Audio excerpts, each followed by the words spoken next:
Good afternoon and welcome back, Jomba MASIHAMBISANE. We've had a wonderful and provocative morning with Professor Pather as well as Robert Simpija. And this afternoon session, which is titled Worlding and Ideas of Home, for this afternoon anyway, I'm joined by two really beautiful people. First up will be Subhashini Goda, and then we'll have Marcia Mzindle.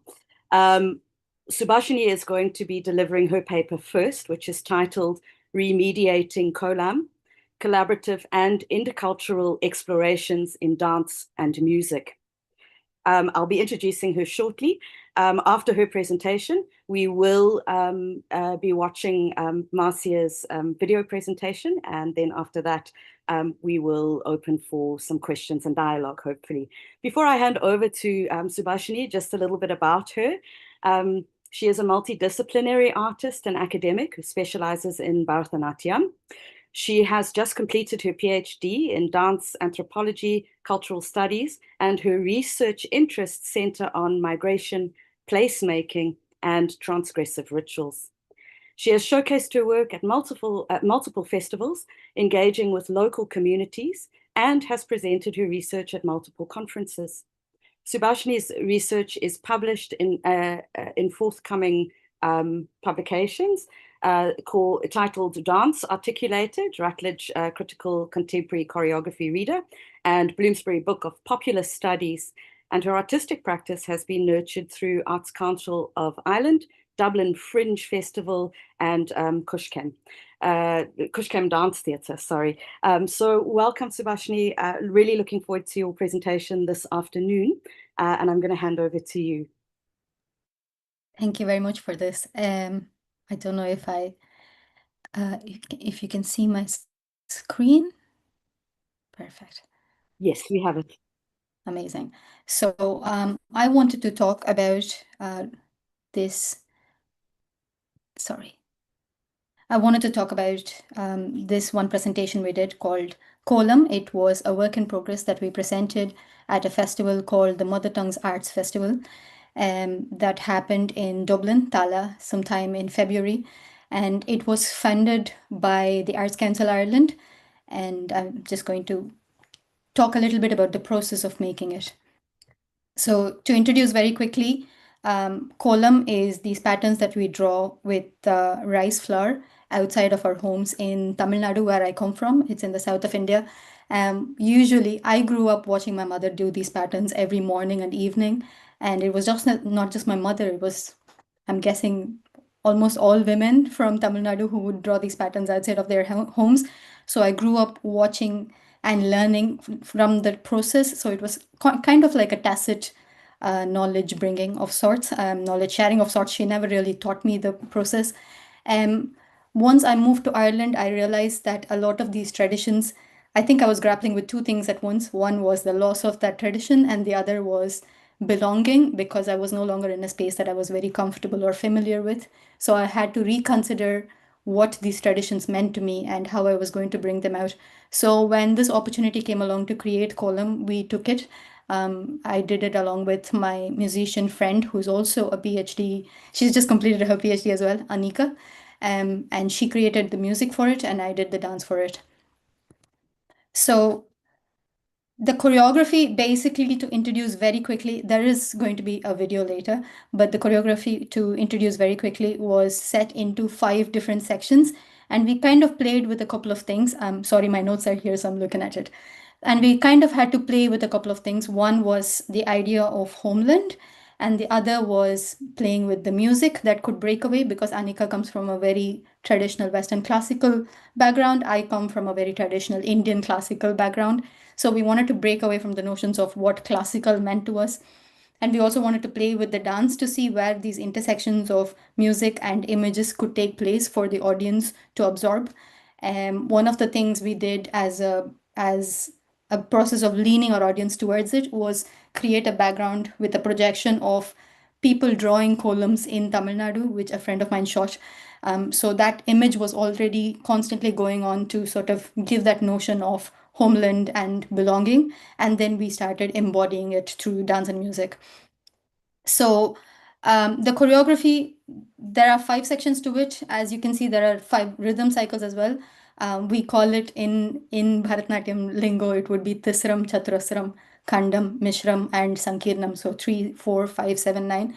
We kind of went with the odd numbers first, 3, 5, 7, 9, and we did the 4 for the end. There is a reason for it. And we sort of needed to set a context for it. So for each of those rhythmic cycles that we played with, we also set the context of women growing up and growing into adulthood and having to learn certain ways of behavior and what happens to the body when they migrate, especially as harbingers of culture, what happens to our culture and our bodies when we move from one place to another, and how we question our identities in the process, and sometimes come back to it with a radical acceptance of sorts. So this is what we wanted to play with, an acceptance of newness in the old, of to be more specific. There was a bit of spoken word in between because we created this for children. It was a children's festival, so we were very aware that there needed to be often conversation with the audience to make sure they were still connected with the work. So a lot of that was actually impromptu. We did not really plan it when we were practicing it. So that was the choreography. The themes, like I said, a lot of it was to do with migration. So we did a lot around seas and water crossing and what would it be like to travel with the waves and move to another space. So there was a lot of movement that we had to reconsider as well in terms of both our backgrounds, because I come from a very traditional classical background, which meant that everything was choreographed. So for us to break away and think about improvisation took a while to get into. We did this for almost 5 months before we even put it up as a work of progress. And even then, we were still not sure if that is what we wanted as like the final product. So it's still a work in progress of sorts. And to add to the Irish element of it, we also had playing with the drones that was running in the background, which was set to a Celtic drone in pitch F. And we also had like the last part of choreography, which was in force, that was set to playing with traditional Irish jigs and reels, and creating our own version of it. And the film in the background was shot by my friend. I wanted to mention her here, Romani, who did the film for us. So one of the things that we found was interesting about this was that we wanted to keep it simple because it was our first collaboration. Even though we had known each other by then for about 4 years, we still wanted to make sure that we were getting into it real slow and we were both comfortable with the spaces we were coming from. But there were some challenges to it. The first challenge was the language itself, not just the language of the dance and music, but the languages we speak. And to me, my rhythm cycles and my dance language, it is a little hard to translate onto Western systems. So to have those negotiations where I'm saying what is your seven and what is my seven, it sort of disembodies and deterritorializes your movement itself, because you start questioning what really is seven then. Like if you're seeing it as that one particular line and I'm seeing it only like a part of that line, which probably runs to 28, then we have to come to a consensus about what rhythm is really for us.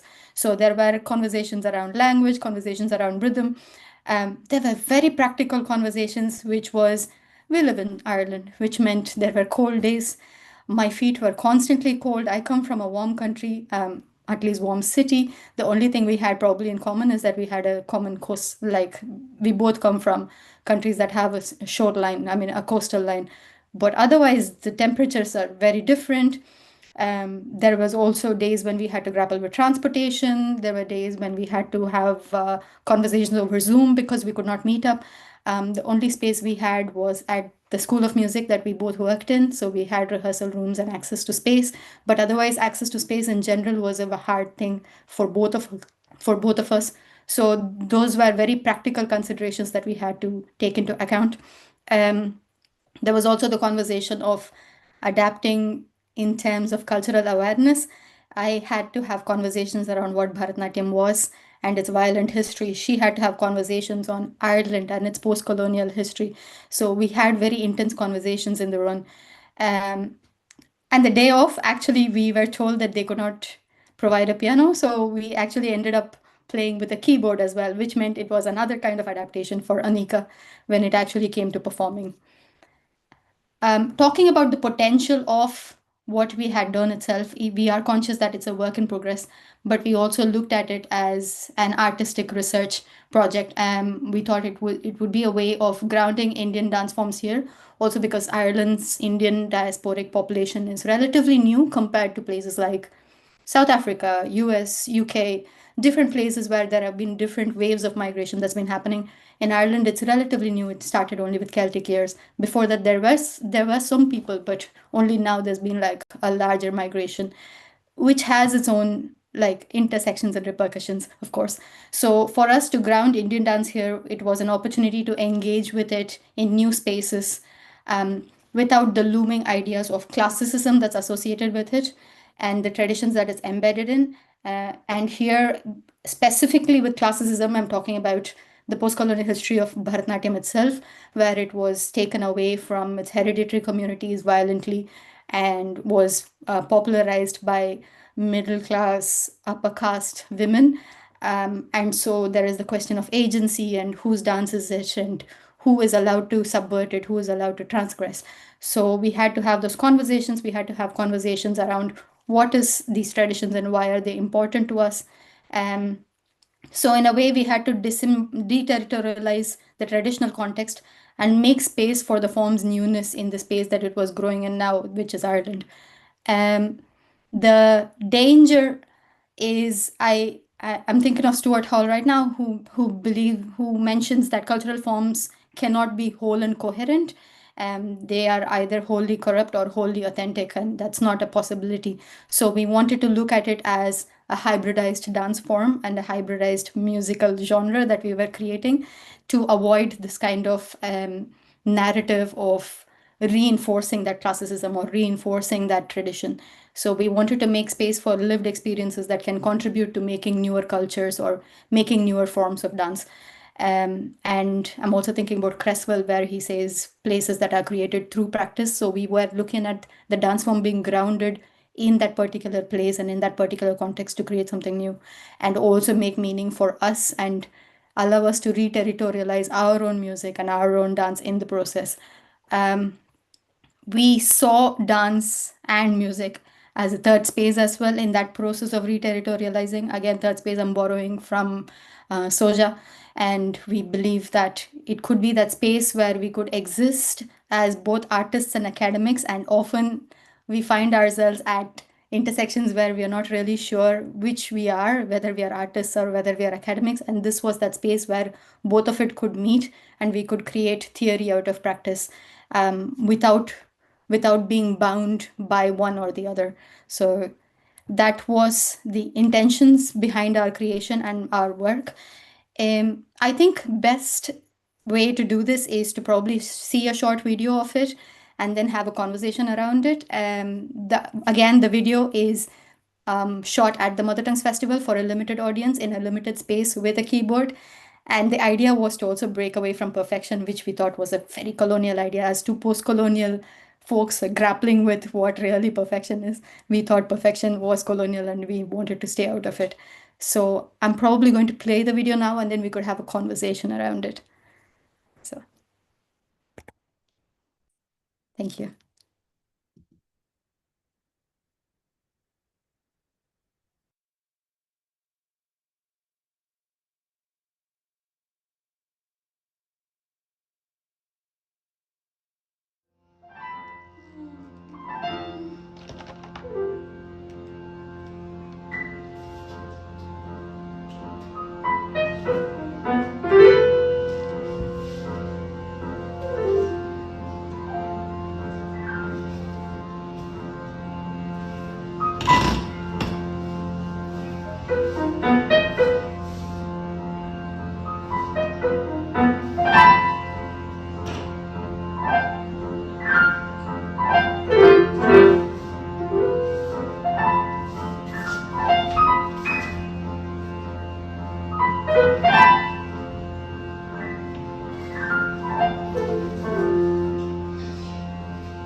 Just to finish, that was a video of the presentation that we did at Mother Tongues.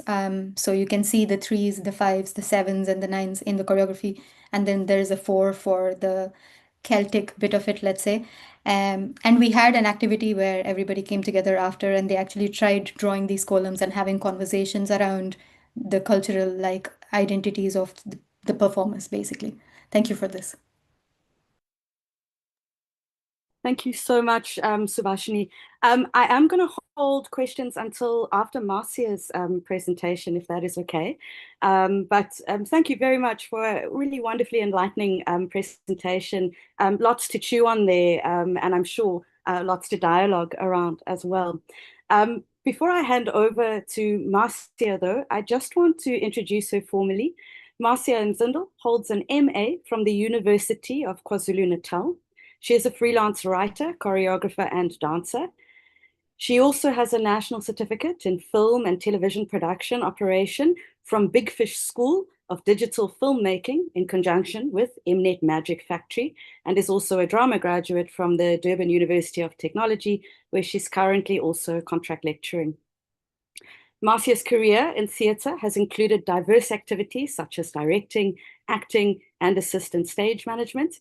And her primary research interests are in areas of the body, particularly in relation to Black women's bodies. Marcia is also interested in dance education, dance studies, and physical performance. She also has an interest in all aspects of theatre studies, with a particular focus on directing, acting, and writing for stage and screen. And with that, Marcia, I'd like to welcome you. I don't know, do you want to introduce your video before we go into it? What would make you most comfortable? We can play the video and then we can have a chat afterwards. Okay, amazing. Thanks so much, Marcia. Wesley, please can you play Marcia's video for us?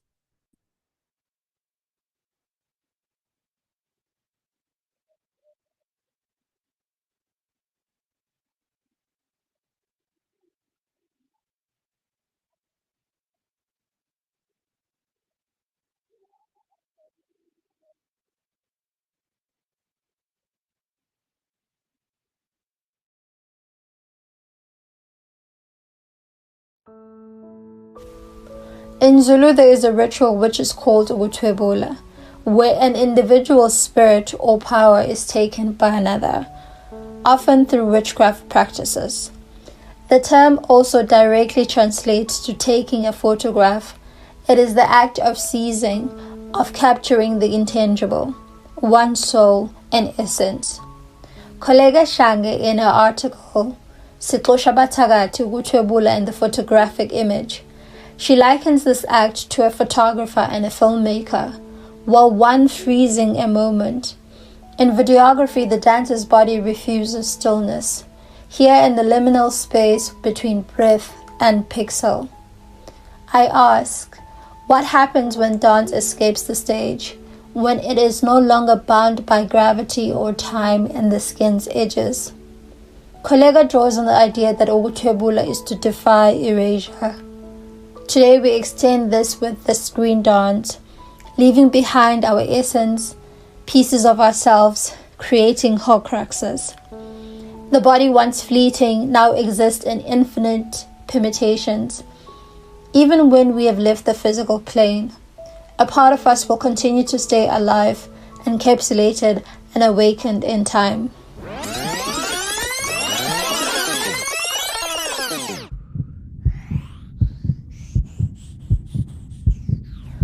I explore how the dancing body, when mediated through the lens of cinematography, transcends the borders of physical reality, time, and singular perspective. By merging choreography with visual storytelling, we fracture the limits of live performance, creating an intimate dialogue between body and screen. Here, the dancer's touch extends beyond skin. Their gaze crosses decades, and their movement becomes a language unbound by gravity or decay. Through experimental editing, abstract visuals, and the manipulation of time, be it through stillness, acceleration, or looped eternities, Screen does not merely document the body, it reimagines intimacy itself. The result is a kaleidoscope of artistic expressions, where a gesture can be both short-lived and immortal, where the body can exist in multiple spaces at once, and where the viewer is no longer witness but collaborator in the alchemy of presence. Every archive is a kind of intimacy. A camera remembers what the body may forget. A close-up of an eyelash becomes a landscape. A slow-down sigh lasts longer than the lung that made it. The screen doesn't erase intimacy. It rewires it. To dance for the camera is to whisper across time, trusting that someday someone will lean close enough to hear you. In live theatre, the audience shares a single perspective, but videography and screen dance grants us godhood. We hover above, tunnel beneath, and even enter the dancer's spine. A portal to draw and shape the audience perspective. It is ukuthwebula not of a moment, but of a momentum. The impossible made permanent. The body both here and everywhere. This is temporal immortality. Yet for all its manipulation, the screen retains a pulse of liveness. A close-up of trembling fingers transmits vulnerability no beggar of siege could match. The edit's rhythm becomes the dancer's breath. Technology doesn't sterilize, it amplifies. The body remains the compass, even as the map expands.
Thank you, Wesley, for that. Marcia, I just want to open up to you, maybe to speak a little bit about your film and a little bit about the idea of temporal immortality, a little bit more, this idea of how that interaction that you're having as a dancer with this, with the camera to develop the screen dance work. Can you kind of pull that apart for us just a little bit more before we open up for broader questions? All right. So technically, when I was doing or thinking about temporal immortality, I was thinking about the idea of how screen captures us and how we stay immortal in that moment. So the idea of also just staying in time and not aging, not decomposing, and that will be the image that stays. So it's also the play of time and how time transcends and how we live through time as well. Also, I was just trying to capture the idea and the essence of the relation between body and screen and how the two speak to each other. Um, One, we know the body, or rather, I think of the body as an archive itself, right? Because the memories that I carry from my lineage, the memories that I carry from how I look, being a combination of my maternal and paternal side, my mother and father, and then also being an archive for the memories that I'm living through and still going to experience. And then also then further thinking about the camera as a catalyst of also capturing these memories, also and therefore aiding or assisting in further creating this uh, link where we are able then to combine with the screen or the lens and further the stories and tell the stories and greater archive, right? So then now looking at the form of archiving and also the form of time and also the form of storytelling and how these two speak to each other and how they relate and how also as an individual, as an artist, as a performer, um, we are then able to further our stories in how we want to tell our stories. Um, because sometimes you have an idea and the idea is in your head and you're thinking about it in a way that sometimes may restrict you in the physical form, and then the screen kind of gives you that amplified feeling or understanding of you can cross that border. There are certain borders that can be you're not bound to certain limitations. So there are moments that we live and they are short-lived. However, then this becomes a moment where it's not a short-lived, but it's a moment and it's a momentum and it's continuous. Yeah. Thank you, Marcia. I think fascinating ideas in both presentations this morning. I want to just quickly invite Subhashini back into the Zoom with us, and maybe just open up for a little bit of conversation before any potential questions. I mean, I think the thing that stands out for me. I mean, there's many things, but the thing that stands out for me across both presentations. Is this, I mean, it's the idea of remediation. It's that idea of, in the one instance, kind of taking something, Subhashini, you said it so beautifully, the idea, I've got many, many notes, but the idea of breaking down, the meanings of tradition and kind of, what it means to have a tradition, what it means to be classically trained, and kind of breaking those down in what you've called a radical way towards radical acceptance. And I think that that's a really wonderful, a wonderful segue also into Marcia, what you're exploring and what you're doing, this idea of transcending time in a way, of questioning temporalities, what time is, what are those textures of time. In my own research, I'm going to call it dealing with. It can be traumatic at times, but I'm dealing with Karen Barrett's ideas around space-time matter, and she makes the word into one word to speak also about the entanglements of space, of time, of matter, our bodies as matter, time as something that isn't necessarily only linear. It's not only forward marching, it's backwards and forwards and here and now all at the same time. And I'm really, really interested in how both of your presentations differently start to kind of navigate the thickness of time in a way. And I want to maybe open up to the two of you, maybe conversationally. I think, Subhashini, it also it leaves me to open up some further discussion around the video that you played. I'd really like to hear a little bit more in terms of you invited the audience to make their own structures, you know, their own kind of geometrical. Can you tell us kind of what emerged from that? What was your thinking? How did it play out? What emerged? Oh, absolutely. So, one of it was because it was children, we wanted something tactile as well, because that's how children learn. That's how children get curious about things. You don't just tell them, hey, look, all of these things is possible. You actually help them to do it or allow them to do it.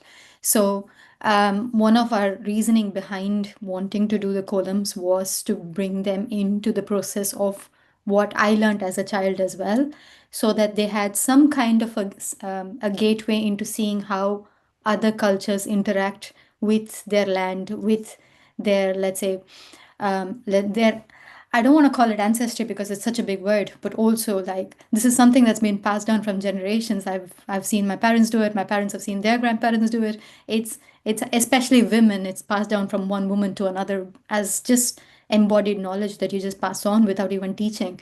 So I wanted to bring them into it, and that was the thought process behind it, and it worked beautifully. All I had to do was just show them one part of a pattern and say, why don't you try it? And the next thing you know, they're just going ahead and they're creating their own as well. And that is a legacy. So, That's beautiful. And I think it also kind of echoes what Robert and Leanne were speaking about in the session before ours, the idea of that kind of transgenerational kind of line of passing, maybe not ancestral. You are right, it is big, but we also navigate what ancestry means quite differently across our different contexts. I know, Marcia, absolutely. maybe that's something that you also might want to pick up on. But that idea of a kind of transgenerational, that it's something in a way that it transcends time, it transcends space, and that beautiful word that you've used, that word legacy, which is also politically problematic. Whose legacy, what legacy? But again, coming at it from, I guess, a place of maybe, well, that place of remediating, that place of maybe re-legacying or re-worlding, rethinking, reimagining something anew. We live in a world where perhaps there isn't anything new. So how do you navigate that as a creative person, as an artist scholar? How do you, you've just completed your PhD, and I'm sure it's similar, across contexts. You're asked to develop new research in the year 2025. What does that mean? And I think we're in a really beautiful time and space now where we can critically engage these ideas of recreation, reimagine, rethink in, I think, very radical ways. And I think both of you are articulating that in the kinds of work that you're making, that you're imagining, and also crossing those borders of artist scholar.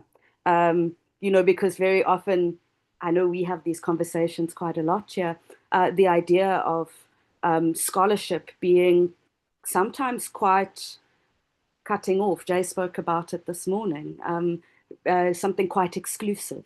And I've always had a problem with it myself. I teach, I work as a lecturer, and I hesitate to call myself an academic because I think it can be quite alienating.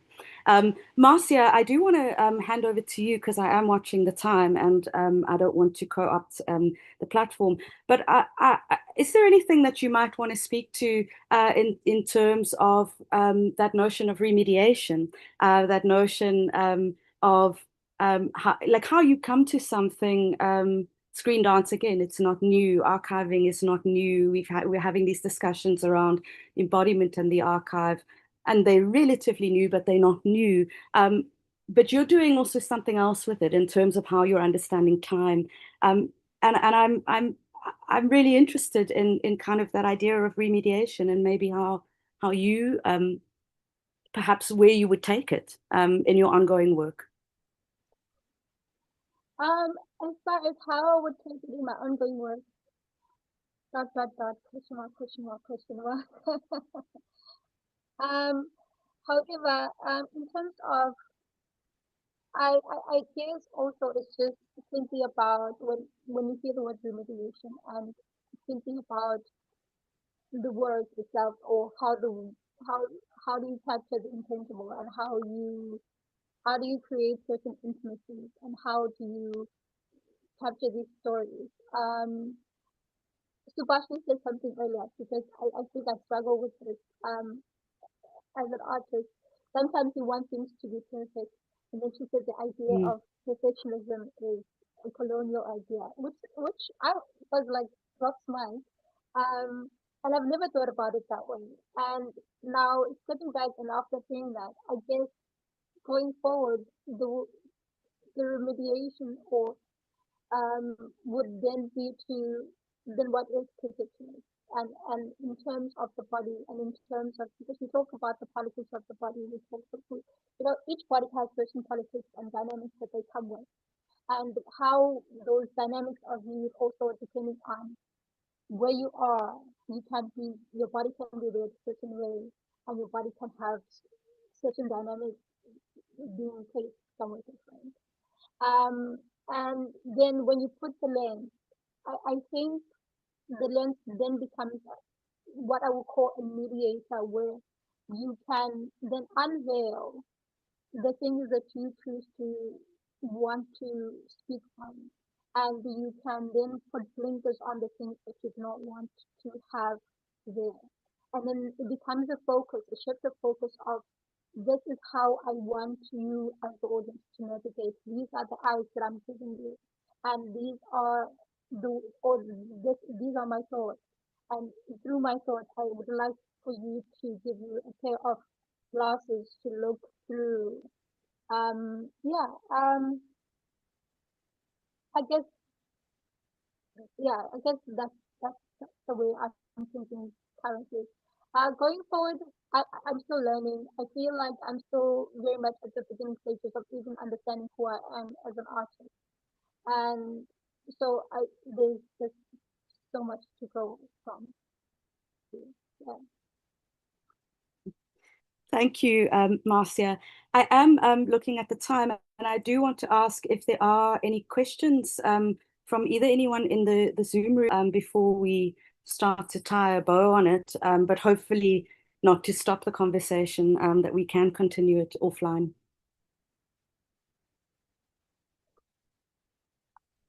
I'm taking the sound of silence to mean. Yeah, I have a very quick question.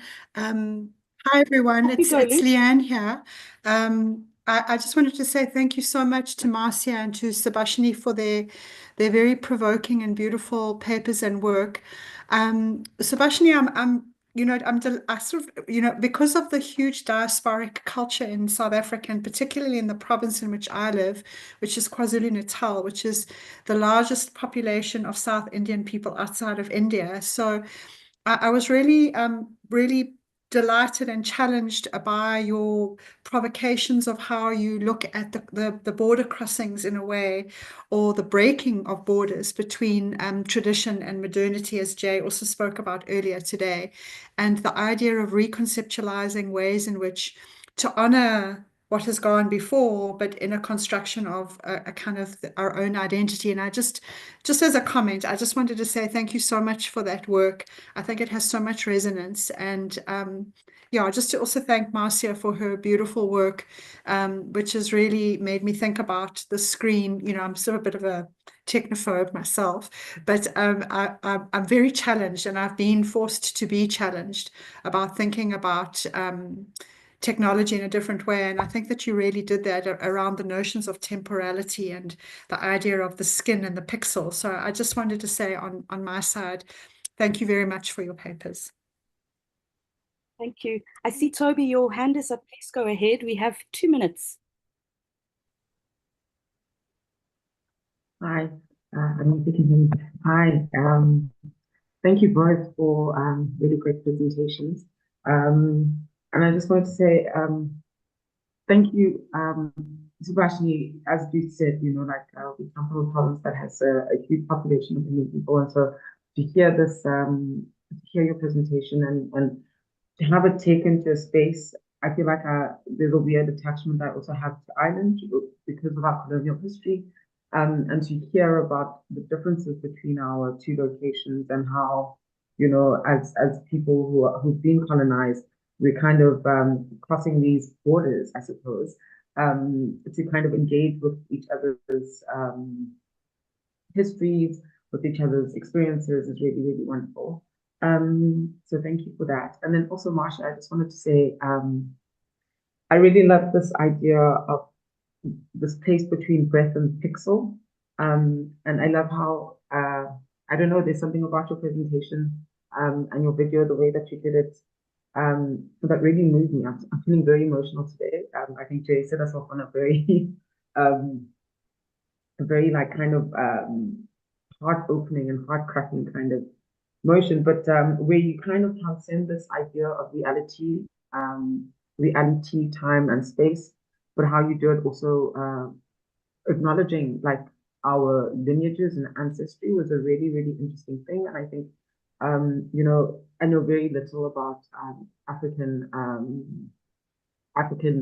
spirituality and trust and all of that kind of stuff. But I remember from being a child, you know, watching those very kind of old shows on SABC and the CELO and stuff like that. And this, I don't know, there's something about your presentation and what you're engaging and how you're also bringing in Okoleka that I find very fascinating. So I'm looking forward to seeing what you do with this work. I think it's really, really interesting, and it's really interesting how when we think of the body as an archive, but also how that can be mediated through the lens and this idea of veil and non-veil and breath and non-aliveness is really interesting. So thank you both for a really interesting session. Thanks, Claire. Thanks, Toby. And with that, our time is up, but I do think that it is a wonderful place to put a kind of bookmark, not a full stop. I do think, as Toby said, I think these things are ongoing. My absolute pleasure to be your anxious chair for this this lovely session. Before I close off, though, I just would like to say we are going to go and have a lunch break until 2 o'clock South African time. And then we will rejoin for our last session of the day, which is titled Identity Border Crossings, Critical Reflection by Sandra Chatterjee with Hannah Ma, and it will be chaired by Leanne Lutz. So thank you, friends and colleagues, and I really do hope that the discussions will be ongoing. Thank you.